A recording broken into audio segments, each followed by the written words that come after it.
Al cerebro le gustan las rutinas porque ahorran energía. Cuando algo se repite, entra en modo automático. No necesitas decidir, no necesitas sentir, no necesitas evaluar, simplemente ejecutas. Al principio, esto parece eficiencia. Con el tiempo, se convierte en apatía y sin darte cuenta, empiezas a pasar semanas enteras sin estar realmente presente en ninguna de ellas. Me despertaba, hacía lo que tenía que hacer, resolvía problemas, cumplía expectativas. Siempre había algo urgente, siempre alguien esperando, siempre una tarea inaplazable. Y así, día tras día, me volví extremadamente funcional y extrañamente ausente de mi propia vida. Lo más aterrador es que nada parecía ir mal. Al contrario, desde fuera, todo funcionaba, en el cuerpo obedecía. La mente resolvía problemas de la gente, y los llevaba. Y ese es el truco más cruel del piloto automático. Al principio no duele, no grita, en susurrante convence de que está bien seguir tal como estás. Empiezas a responder sin escuchar, a aceptar sin reflexionar, a elegir el camino más predecible, porque requiere menos confrontación interna. Y poco a poco, lo que debería ser temporal, se vuelve permanente,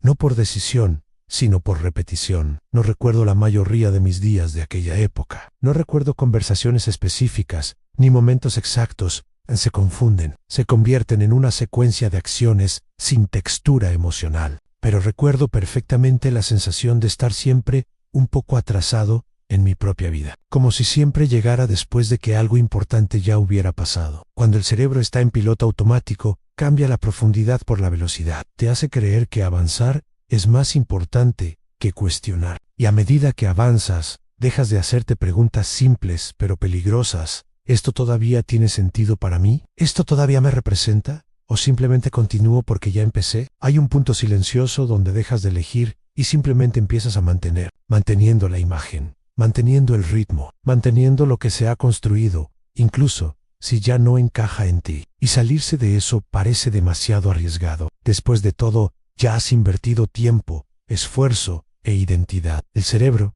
lo llama coherencia. Pero, a menudo, es solo miedo a admitir que algo necesita cambiar. He conocido a personas brillantes, competentes y admiradas que pasaron toda su vida así, han siempre ocupadas, siempre necesitadas, han siempre cansadas. Y curiosamente, siempre posponiendo lo mismo en conversaciones difíciles, deseos arraigados, decisiones personales, no porque no fueran importantes, sino precisamente porque lo eran. Hay una frase que me persiguió durante mucho tiempo después de que finalmente dejé de hacerlo. A nadie te advierte que es posible desperdiciar una vida entera sin cometer un solo error grave. Simplemente nunca estés realmente presente.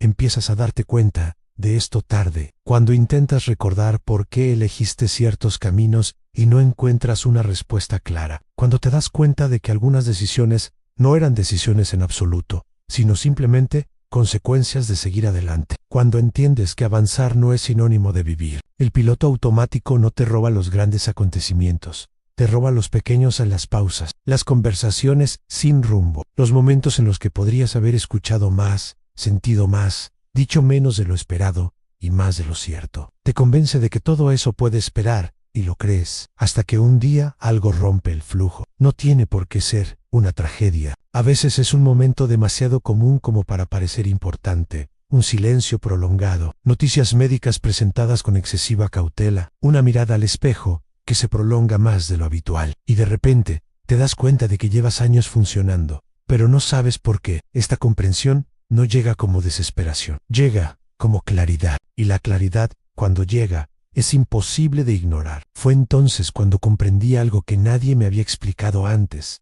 El verdadero riesgo no es fracasar, es triunfar en una vida que no era la tuya, construir algo completo, sólido, admirable, y solo entonces darte cuenta de que nunca te detuviste a preguntarte si ese era tu destino. Y cuando esa pregunta finalmente surge, no viene sola. Trae consigo otras preguntas más inquietantes que empiezan a formarse en el fondo de la mente, esperando el momento oportuno para manifestarse. El arrepentimiento no llega como un grito, llega como un peso silencioso que se instala lentamente, casi con educación, cuando ya no hay tanta prisa por vivir. Durante mucho tiempo, pensé que el arrepentimiento se debía a malas decisiones, decisiones impulsivas, errores obvios. No es así. Lo que más duele no es lo que hiciste y en lo que fallaste, es lo que nunca hiciste porque siempre parecía haber algo más importante primero. El cerebro humano tiene una curiosa forma de proteger su propia imagen. Minimiza las omisiones, dice que no era el momento adecuado, que hiciste lo mejor que pudiste, que ciertas cosas simplemente no sucedieron porque así es la vida. Y, en parte, es cierto, pero solo hasta el día en que te das cuenta de que algunas puertas no se cierran por casualidad. Se cierran porque nunca intentaste abrirlas. Cuando empecé a mirar atrás con sinceridad, no vi grandes desastres. Vi escenas demasiado pequeñas para haber llamado la atención en su momento, en escenas canceladas, llamadas telefónicas pospuestas, conversaciones profundas sustituidas por frases breves, funcionales y seguras, personas a las que amaba profundamente, pero a las que siempre les prometía más tiempo. MS. Hay algo cruel en esto. Mientras estás vivo, estas decisiones parecen insignificantes, casi insignificantes. El cerebro no registra el peso de la ausencia en el momento en que ocurre, solo lo comprende cuando el tiempo crea suficiente distancia para que puedas ver lo que falta. Y entonces empiezas a recordar, no días enteros, sino momentos específicos. Un rostro anhelando más atención, una oportunidad que exigía demasiado coraje en ese momento. Un viejo deseo que siempre dijiste que retomarías cuando todo se calmara. El problema es que la vida rara vez se mantiene en calma, simplemente cambia de forma. La neurociencia explica que el arrepentimiento más intenso está vinculado a la imaginación. El cerebro sufre no solo por lo perdido, sino por lo que imagina que podría haber sido. Y cuanto más tiempo pasa, más detalladas se vuelven estas versiones alternativas de la vida. Ganan textura, emoción y color. Se vuelven casi demasiado reales para ignorarlas. No me arrepiento de los días difíciles, ni de los intentos fallidos. Esas historias tienen un principio, un desarrollo y un final. El verdadero arrepentimiento es diferente, no se cierra, permanece abierto. Constantemente pregunta, ¿y sí? ¿Qué hubiera pasado si hubiera estado más presente? ¿Qué hubiera pasado si hubiera dicho eso cuando aún había tiempo? ¿Qué hubiera pasado si hubiera elegido más honestamente, incluso si tenía miedo? Estas preguntas no aparecen todas a la vez. Surgen cuando el ritmo se calma, cuando terminan las distracciones, cuando ya no necesitas demostrarle nada a nadie. Es entonces cuando el silencio empieza a hablar. He conocido personas que pasaron toda su vida ocupadas, pero que, al final, se vieron atormentadas por las mismas imágenes, no por sus logros, ni por sus títulos, sino por sus ausencias, por los momentos en que podrían haber sido más humanos y optaron por ser más eficientes, por las veces que confundieron la responsabilidad con la renuncia permanente. Lo más difícil es darse cuenta de que nadie nos enseña a reconocer el momento en que una omisión deja de ser temporal y se vuelve permanente. Crees que siempre habrá otra oportunidad, otro encuentro, otra conversación, otro año, pero el tiempo no avisa, simplemente avanza. Y cuando algo se pierde para siempre, no hay vuelta atrás, al punto exacto donde la decisión podría haber sido diferente, no porque no quieras, sino porque la vida no es una película que se pueda rebobinar. Algunas escenas solo ocurren una vez, y solo lo entiendes cuando ya han pasado. Hay un tipo específico de dolor que solo aparece cuando te das cuenta de que no te impidieron experimentar ciertas cosas.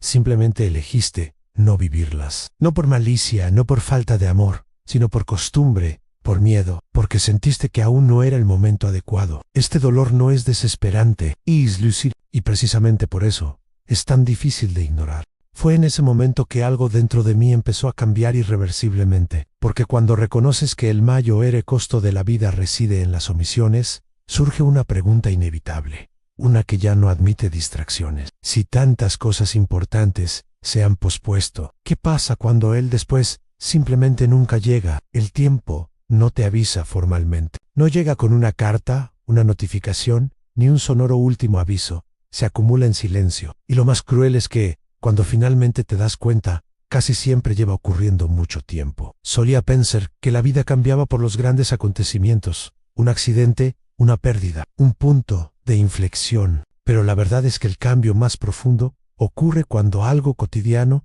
adquiere un peso inesperado. Un médico que elige cuidadosamente sus palabras antes de hablar. Un examen que se alarga más de lo debido. Una llamada a una hora intempestiva. Un cansancio que no desaparece con una noche de sueño. De repente, el cuerpo empieza a recordarte algo que la mente ha evitado durante décadas. Eres finito. Y cuando el cerebro se enfrenta a la finitud, su comportamiento cambia. Hay un sistema en tu cerebro que vive como si el mañana estuviera garantizado. Planifica, pospone, negocia con el futuro. Cree que el tiempo es un recurso renovable. Pero hay otro sistema, más primitivo, que despierta cuando sientes la muerte como una posibilidad real. Este sistema cambia de enfoque. Deja de preguntarse, ¿qué es más eficiente? Y empieza a preguntarse, ¿qué es esencial? No necesitas un curso de desarrollo personal para esto. Necesitas claridad. Y la claridad casi siempre llega cuando el tiempo deja de parecer infinito. No me gusta idealizar este tipo de momentos, no es bonito, no es inspirador,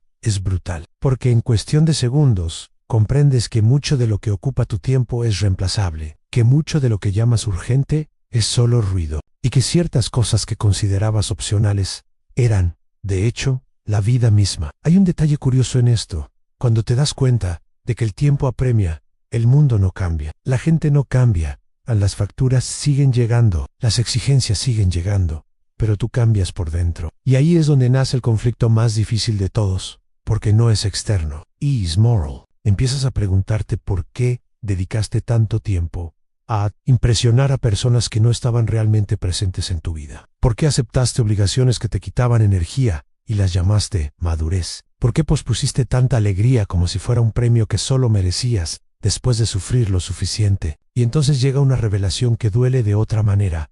No existe el momento perfecto. Solo existe el momento en que decides no esperar más. El cerebro detesta esta decisión porque exige responsabilidad emocional. Requiere que dejes de culpar al contexto y empieces a afrontar tu propio rol en lo que estás experimentando. Requiere que reconozcas que, incluso sin querer, has entrenado a tu cerebro para posponer, evitar y distraerse. Y lo que se ha entrenado durante años no cambia con una frase bonita. Cambia con un golpe de realidad. Y luego, con pequeñas decisiones repetidas con valentía. Recuerdo mirar cosas que antes parecían enormes y sentir una extraña ligereza, no porque se volvieran fáciles, sino porque perdieron su poder. Algunas ambiciones empezaron a parecerme extrañas, como si persiguiera algo que no me pertenecía. Algunos miedos empezaron a parecerme demasiado caros. Miedos que pagué con tiempo, con presencia, con amor, con salud. Y no fue una transformación heroica, fue casi humillante en su simplicidad. Empecé a decir que no sin enfado, sin discursos, un no sereno, que no necesitaba una larga justificación. Empecé a elegir menos cosas, pero a elegirlas de verdad. Empecé a fijarme en detalles que antes había ignorado, a los sonidos de la casa por la noche, el olor del aire después de la lluvia, cómo cambia la cara de alguien cuando realmente prestas atención. Y lo más extraño es que, cuando vives así, el tiempo parece diferente, no porque se alargue, sino porque se vuelve más denso. Un día vivido con presencia vale más que una semana vivida en piloto automático. Un encuentro real vale más que meses de interacción distraída. Pero este cambio tiene un precio, y aquí es donde el tema se vuelve peligroso, porque casi nadie habla de ello con honestidad. Cuando empiezas a vivir como si el tiempo fuera limitado, inevitablemente decepcionas a alguien, porque mucha gente se ha acostumbrado a tu versión disponible, obediente y predecible. Mucha gente se beneficia de tu sí, de tu culpa, de tu falta de límites. Y cuando cambias, incluso si lo haces con calma, rompes un acuerdo tácito que ha existido durante años. Y aquí viene la pregunta que verdaderamente separa a quienes verdaderamente viven de quienes simplemente funcionan. ¿Estás dispuesto a perder la aprobación para reclamar tu vida? No estuve presente al principio.